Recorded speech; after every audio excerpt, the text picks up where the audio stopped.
যতক্ষণ মেহেদী হাসান মিরাজ আছে মোসাদ্দেকের কোনো সুযোগ নেই।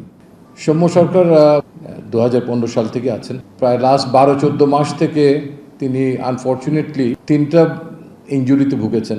এখনও হয়তো সুস্থ আছেন, but we can't take any chance anymore. Unfortunately it's very important series আমাদের জন্য, and at the same time তিনি ইনজুরিগুলোর কারণে হয়তো অনেকগুলো ম্যাচ খেলতে পারেননি। সৌম্য সরকার অত্যন্ত গুরুত্বপূর্ণ একজন খেলোয়াড়, বিকজ 10 বছর ইন্টারন্যাশনাল ক্রিকেট খেলার তার এক্সপিরিয়েন্স আছে। সোহানের ব্যাপারটা তিনি আমাদের বিবেচনা আছেন, বাট একই টিমে মাল্টিপল উইকেট কিপার তো নিতে পারবো না এই পজিশনে, বিকজ লাস্ট সিরিজে লিটন দাস ছিলেন না। তারা জানেন যে ওই সময় খারাপ প্যাচের মধ্যে উনি ছিলেন, এবং তিনি টি-20-র ক্যাপ্টেন হয়েছেন। পরবর্তী টি-20 বিশ্বকাপ পর্যন্ত তিনি দলে আছেন, ধরে নেওয়া যায়। আমাদের সামনে আছেন লিটন।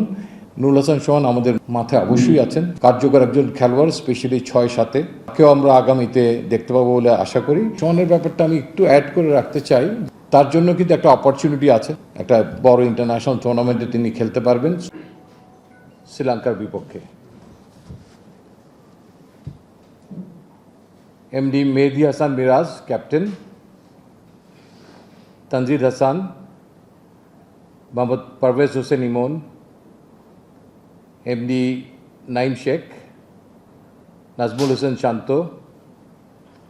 মোহাম্মদ তাওহিদ হৃদয়, লিটন কুমার দাস, জাকের আলী আনিক, মোহাম্মদ শামীম হোসেন, মোহাম্মদ রিশাদ হোসেন, মোহাম্মদ তানভীর ইসলাম, মোহাম্মদ মুস্তাফিজুর রহমান, তানজিম হাসান সাকিব, তাসকিন আহমেদ, নাহিদ রানা এবং হাসান মাহমুদ, এই 16 জনের স্কোয়াড। টি-20 দল এখনও ঘোষণা করা হয়নি, আমরা হয়তো এর আগে দেখেছেন হয়তো তাকে।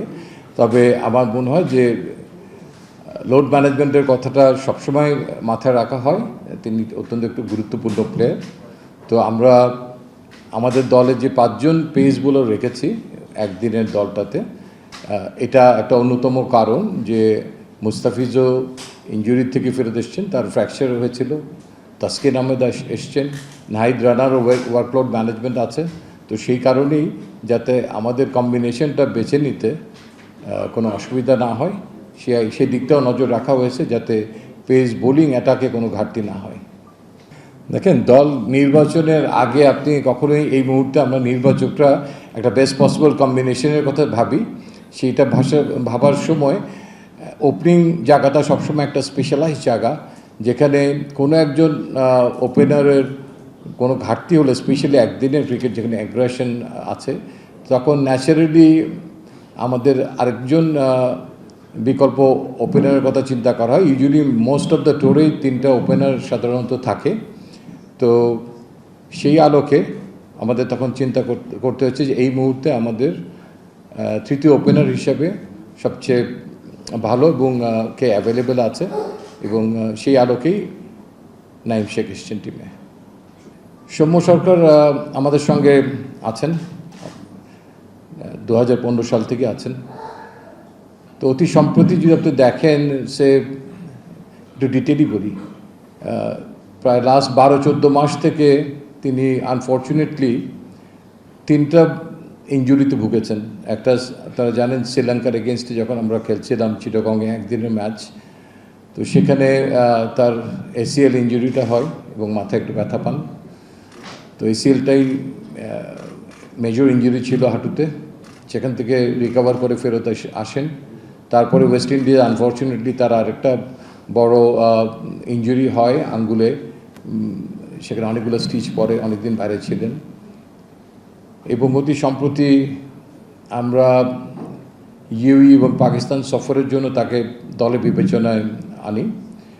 যখন এখানে বিবেচনায় আনা হয়, তখন তার ছোট্ট একটা ব্যাক স্প্যাজম ছিল, যেটা ফিজিও অ্যান্ড প্লেয়ারের আন্ডারস্ট্যান্ডিংয়ে it should have recovered within couple of days. He should have been available against UAE even. But unfortunately এই অকেশনে দেখা যায় যে পরিকল্পনা মোতাবেক ইনজুরিটা থেকে রিকভারিটা সেভাবে রেসপন্ড করেনি, বডি রেসপন্ড করেনি।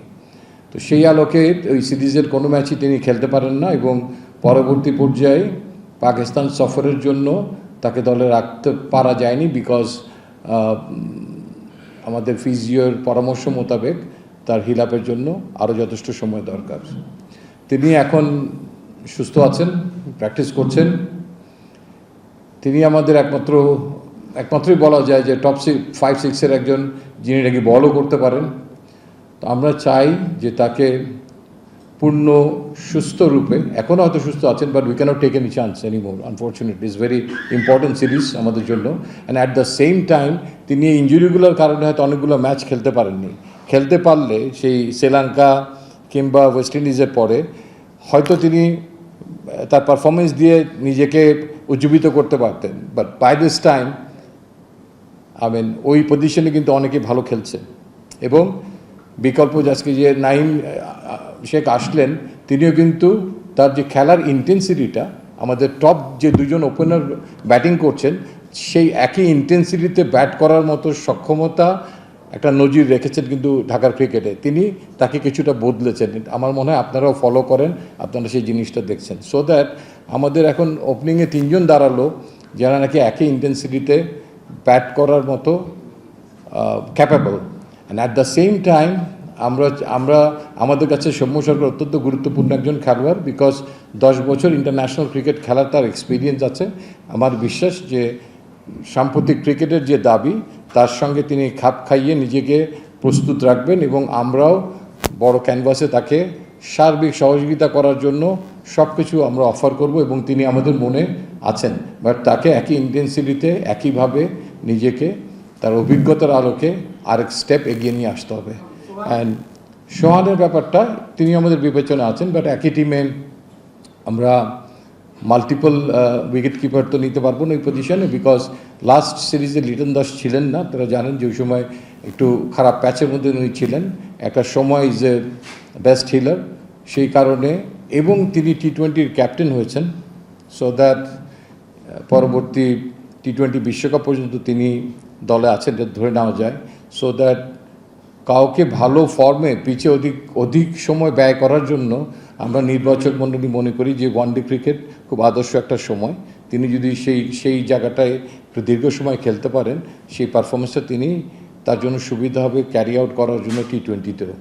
সো সেই আলোকে এই মুহূর্তে আমাদের সামনে আছেন লিটন। নুরুল হাসান সোহান আমাদের মাথায় অবশ্যই আছেন, তিনি অত্যন্ত কার্যকর একজন খেলোয়াড়, স্পেশালি 6-7-এ আমার মনে হয়।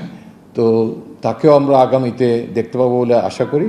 এবং আমাদের কোনো একটা প্লেয়ারকে দেখার জন্য এই সামনে এশিয়া কাপের আগে এই শ্রীলঙ্কা সিরিজ, দেন পাকিস্তানের সঙ্গে আমরা দেশের মাটিতে ম্যাচ খেলবো, তারপরে ভারতের সঙ্গে খেলবো। সো দ্যাট আমরা চেষ্টা করব এর মধ্যে যাকে যাকে দেখার সেই জিনিসটা দেখে নেওয়ার জন্য। And at the same time শনের ব্যাপারটা আমি একটু অ্যাড করে রাখতে চাই যে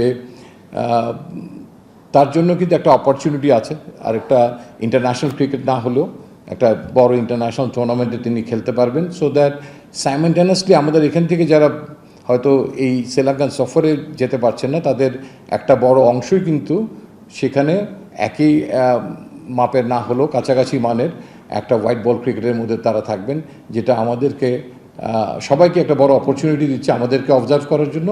এবং যে প্লেয়ারগুলো হয়তো এই সিরিজে থাকছেন না, তাদের জন্য একটা বড় অপরচুনিটির দরজা সেখানে খুলে গেছে।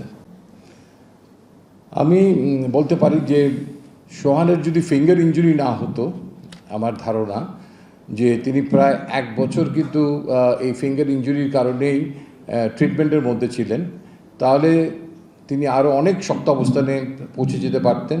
হয়তো আমরা ইন্টারন্যাশনাল ক্রিকেটে হয়তো তাকে দেখতে পেতাম। বাট অ্যাট দ্য মোমেন্ট আমার মনে হয় তিনি তার এক্সপিরিয়েন্স এবং ফর্মের তুঙ্গে আছেন, এবং আই হোপ নিয়ার ফিউচার তাকে হয়তো আমরা কাউকে শুধু দলে নিতে চাই না, কিছু কিছু ক্ষেত্রে আমরা চাই যে তারা যেন 11 জনে খেলতে পারেন। আমাদের দলটা নেওয়ার পরে তো আমাদের কাজটা একটা শেষ হয়ে যায়, তারপরে মূল কাজটা আসে ম্যানেজমেন্ট এবং ক্যাপ্টেনের। তো আমরা সেখানে আরও আমাদের আলোচনার পরিধিতে আরেকটু গভীরে নিয়ে যেতে চাই ভবিষ্যতে, যাতে আমরা এশিয়া কাপের আগে একটা মোটামুটি কাছাকাছি লক্ষ্যে পৌঁছতে পারি। তারপরে আমাদের খুব খুব বেশি একটা ম্যাচ থাকবে না, হয়তো বিপিএল থাকবে কিংবা আমাদের এনসিএল টি20 থাকবে। আপনার কথার সরাসরি উত্তর দিতে চাই। আপনি আপনার সাংবাদিকতার আলোকে মনে করছেন যে মোসাদ্দেক হোসেন এই মুহূর্তে জাতীয় দলে খেলা উচিত। আমি ঠিক সেই জিনিসটা মনে করছি না, পরিষ্কারভাবে বলতে চাচ্ছি। কারণ যতক্ষণ মেহেদী হাসান মিরাজ আছে, মোসাদ্দেকের কোনো সুযোগ নেই। খুব কোনো জিনিস খুব স্পষ্টভাবে হওয়া উচিত। জাস্ট আপনারা বুঝে অনেক সময় না বোঝার ভান করে কথা বলেন অনেক সময়, দ্যাটস রিয়েলি হার্টিং। তো এখানে আমি খুব পরিষ্কার করেই বলেছি যে ইয়েস, তিনি আমাদের সঙ্গে থাকবেন। এই মুহূর্তে হয়তো কেউ ব্যাকআপ হিসেবে আছে, বাট তিনি যদি অপরচুনিটি পান তিনি সামনে চলে আসতে পারেন, সেটার জন্য তো দরজা খোলাই আছে। But somebody has to prove. হ্যাঁ, আপনি মনে করেছেন আমরা কিন্তু নিউজিল্যান্ডের সঙ্গে তাকে খেলিয়েছি, আমরা দেখছি। আমার মনে হয় যে কোনো কিছু ঘটে যাওয়ার আগেই অনেক সময়, যেমন আপনারা বলেন যে এই খেলোয়াড়টাকে এক ম্যাচ খেলিয়ে বিদায় করে দেওয়া উচিত না। ভাই দেখেন আমরা কি করি, তারপর you have plenty of time to say. I mean you are making your statement without having any confidence sometime on us. That is really hurting. I mean এই ক্রিকেট নেশন যারা এগিয়ে যাচ্ছে তাদের সব কিছুতেই এগোতে হবে, সমালোচনা অবশ্যই করতে হবে, কাউকে ছাড় দিয়ে দেওয়া উচিত না। বাট আমার কাছে কিছু কিছু মনে হয় যে আগাম অনেকেই, সবাই না, অনেকেই বলে ফেলেন। আর আপনার সেকেন্ড আরেকটা প্রশ্ন ছিল কি, Rakibul is very important. He has edge with him, তার সঙ্গে অনেক সম্ভাবনা পড়ে আছে। তাকে আমরা কোনোভাবেই অবহেলা করছি না। যদি গত এক বছর আপনি দেখেন কোথায় কোথায় তিনি খেলেছেন, তার প্রস্তুতিটা যেন অনেক ভালো হয়, তিনি যেন অনেক স্ট্রং একটা বেস নিয়ে জাতীয় দলে আসতে পারেন, আমরা সেটাই চাচ্ছি।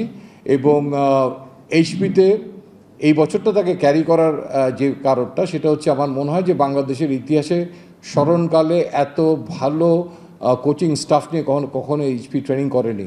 স্পেশালি বোলিং কোচটা, স্পিনিং কোচ আমি বলবো যে এই এবার অনেক শক্ত ভালো আশাদ খান আছেন পাকিস্তানের। এবং রাকিবুল তার অভিপ্রায় ব্যক্ত করেছেন যে তিনি তার সঙ্গে কাজ করে মনে করছেন যে তার স্কিলের অনেক ইমপ্রুভমেন্ট তিনি দেখছেন, এবং তার সঙ্গে আরও কিছুদিন থাকতে পারলে সেটা আরও তিনি ঝালাই করে নিতে পারবেন।